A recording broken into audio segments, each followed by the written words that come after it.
Trzecia edycja Grand Game Camp. Trenerzy Marcin Held i Paweł Nędzi. Sprawdź na grandgame.camp. So Reinier, the RIDDER, is our guest today. First time in Poland, first time talking to you. It's a pleasure to have you, sir, here in Poland. Hello. Thank you. I'm very happy to be here. It's been a cool week, lots of good training, nice people around, some snow now, so all good. So let's talk about this week. You came here on Monday. What did you do until Monday till today? Were you training in Munich or somewhere else also? Yeah, so Arek showed me just about every gym, I guess. I trained in Unique, in Skra. We went to Legia Fight Club, did some boxing there. So we've been everywhere, trained with all the good guys, so it was a good opportunity to get some good rounds in. Fantastic. What do you think about the level of our fighters? And let's talk about their stand-up and also jiu-jitsu, grappling, wrestling or something. Yeah, so we did a lot of wrestling work with Coach Robert. Which is very high level here. I think everybody wrestles a lot. You guys like to do a lot of wall work as well, wall wrestling in the open space. I think the overall level is very high. Yeah? Yeah. And what about jiu-jitsu? Because as we already know from Arek told us that the level of your jiu-jitsu is very high, and you can also teach our coaches how to do the jiu-jitsu in MMA. Yeah, maybe, but the level is not bad at all. Everybody's pretty decent already. But it's nice to be able to show some of my stuff I do well, and maybe we'll see Arek choke some people out now for the next couple of fights. Nice. Arek told us also that you train on your own, that you don't have a main coach. I understand that it's not a lack of MMA, a lack of coach in MMA, but do you have any coaches in wrestling or grappling in your gym when you train for every day? Yeah, I have a lot of people around, like different coaches, but I run my gym with a good buddy of mine. We've been training together for, I think, maybe over 10 years. So he's my coach in the sense that we talk about stuff together, we work on technique together. Then I go to Hammer's gym a lot as well, so I know Arek from that. So I work with Nick a lot there for my striking.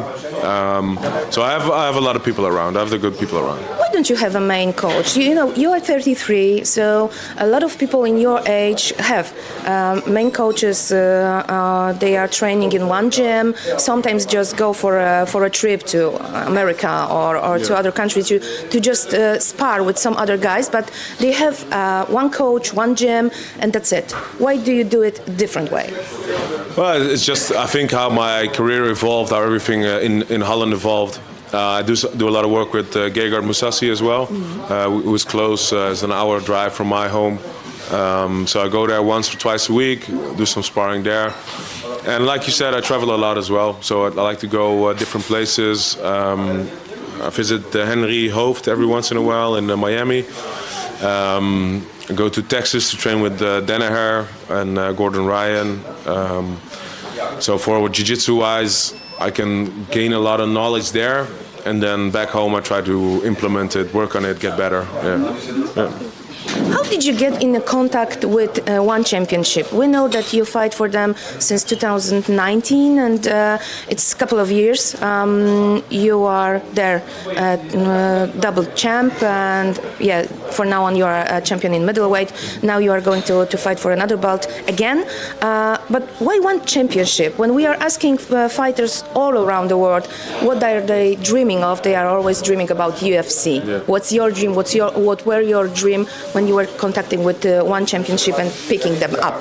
Yeah, I was 9-0 at the time. I fought like a lot of the organization in Europe. I had a fight in South Africa and at EFC. And we were like looking around. It was pretty hard at the time to get fights because, at a certain point when you get to a good record like that, then sometimes it's hard to find new guys who are willing to fight, especially at like a regional level, if still in Europe, still smaller shows. At the time, We couldn't get like a big deal done with any other organization. One was interested, and I said, well, let's see, get some fights there, get some fights going. Pretty quickly became the champ and got fights, so was still always very, very happy with the organization. Now last year it's been a little tougher to get fights from them. It's kind of slowing down there, seems like. So we'll see what this year brings. Yeah. We see that there are less MMA fights, especially at the last year, and you are an MMA fighter, so it's a problem for you. Your last fight was in December 2022, so we have more than 1 year break from the fighting. I understand that you wanted to have some fight during 2023, but they couldn't manage to do some fight for you. Yes, exactly. Okay. So I think they've been having some problems. Mm-hmm. It's only been grappling fights, a lot of Muay Thai fights. They've only been in Bangkok for I guess 9 months or something. Mm-hmm. Mm-hmm. But now there's some fights coming up, so it's good for me, of course. But this is not the way fighting works. You cannot park somebody for over a year. It's not nice. It's not right. We all work against the clock, right? Our careers are limited. We don't have endless time, so we need to fight. I want to fight every couple of months. So it's not, what has happened is not right, but I can only do one thing, and that's focus on the fight, choke this guy out. Yes. Well, I don't believe that some matchmakers from UFC, Bellator, or PFL are not contacting with you. So are they? Yeah. So there's interest, of course. But there's a lot of legal stuff going on as well, huh? So. Okay, so for now on you are not to be taken, but yet you have a fight, and let's talk about this fight. This fight in March will be with Malykhinem, so the only guy that beats you in your pro MMA. So I'm wondering how you as a fighter manage to deal with a first loss in your career. It was first loss after 16 fights, so it was your 17th fight in pro MMA. So it should be hard. Yeah, definitely was at least very new. So I never lost before. In a devastating way, got knocked out. Basically, in the 16 fights before, I hardly ever got hit. So yeah, it was pretty hard. So I really took some time to recover. Really took some time to work on my mental game again, to get back in the gym slowly but surely. And I've been working on all the small mistakes I made during the fight. My mental preparation, my technical, physical preparation. I changed a lot of stuff, and it's one I need to get back. So I'm very happy that they finally offered me this fight. It's the one that I've been asking for over half a year now. So I'm happy it's happening. I'm happy I get a chance to redeem myself, to correct the mistakes I made. So let's see if I can. What do you think about Anatoly Malykhinem as a fighter? Where is he the most dangerous? Of course, we know that he has a good stand-up, but I also saw how he was submitting people. So what's the most dangerous thing that he can do in the cage? Yes, he's a very explosive, dangerous guy. It's just that's what he is. He has very strong right hand. He has a right left hook, but his strength is in his right hand, right direct. Right overhand, he works the body well. He's pretty relaxed, so he doesn't really rush. He works in and out very well. Footwork is pretty good. His takedown defense is not that bad.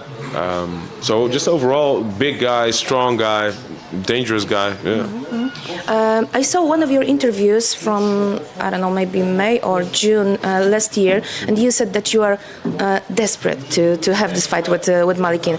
You want a rematch with this precise guy, or just a rematch to get the belt back? No, I want a rematch with this guy. It's the only thing that counts. Huh? Mm-hmm. Come on, I beat everybody who they ever put in front of me, and now this one guy beat me. I need this one back. Yeah. Okay. Yeah. So this might be the way that you are managing with this loss. Nice one. Okay. We know something about one championship. We know something about your next fight. So let's talk about Arek. What do you think about his level? Do you see that he's developing this skills, or maybe not? What's your opinion about it? So he's been I think grappling for a little over a year, which is very, very short. But I think he's doing very well, and that's credit to his own. His amount of training, the effort he puts into training. But the guys here, his coaches, I think they play a big part in this as well. They make the right choices as mostly focused on wrestling and takedown defense.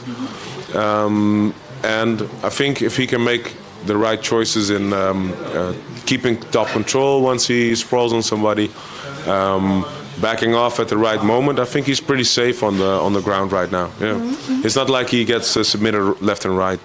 So I think he can. I think he does very well, and he's putting in the work, putting in the time. So over a couple of years, next couple of years, I think you'll see him grow.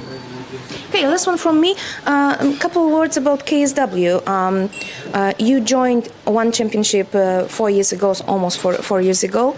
Did KSW even ever contacted with you and talk with you about fighting for them?